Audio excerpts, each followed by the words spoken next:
Guys, dumating na kami sa bahay. Nakita niyo naman, inanyayahan ako ng asawa ko lumabas. Akala ko ay mamamalengke kami mag-grocery uli. Kasi siyempre 'di ba kago-grocery lang namin kahapon sa Costco at, tapos sabi niya, "Labas tayo." Lumabas nga kami. So, okay sabi ko, "Mag-bihis lang ako." Tapos ayun na nga,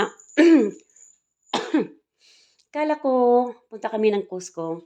Eh, hindi naman yung pupuntahan namin, kundi yun pala pupunta kami ng mall. Ay sabi ko manonood kami ng movie pala, manonood kami ng movie. Tuwang-tuwa naman ako kasi Sunday 'no, 'pag Sunday kasi nanonood kami ng movie. So ayan, pasok kami sa mall. Tapos hindi kami pumunta paakyat sa movie theater, sabi ko, "Saan tayo?" Ayun pala, dinala niya ako sa Victoria's Secret tindahan. Ayan. Niregaluhan ako guys, niregaluhan ako 'no. Um, Sabi niya, "Sige mag-shopping ka," sabi niya gano'n. "Ha?" Sabi ko gano'n, "Oh, pang-birthday ko sa'yo." Kaya ayun, ito dumating kami, ayan. Ayan mga napili ko at itong pink na sport bra, white, black, mga bagong replenishment ko 'yan 'no. Kasi alam kasi niya na ako talaga almost every 6 months talaga akong nagcha-change. Pero lately po hindi na ako napunta ng mall. Kaya ayun.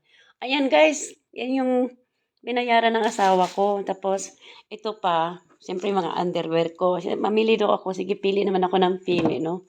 Kaya marami naman tayong na pili, no? Ayan, bawat isa. Oo.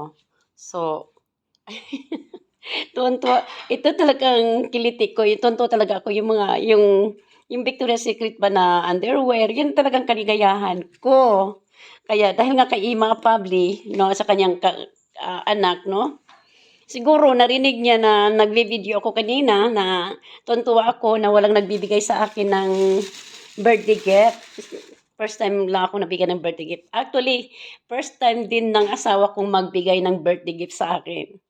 Kaya salamat kay Ima Fabli at, sa kanyang anak 'no, na nagpadala sa akin. Kung hindi siguro dahil doon, hindi pa ma tawag dito, makonsensya yung asawa ko.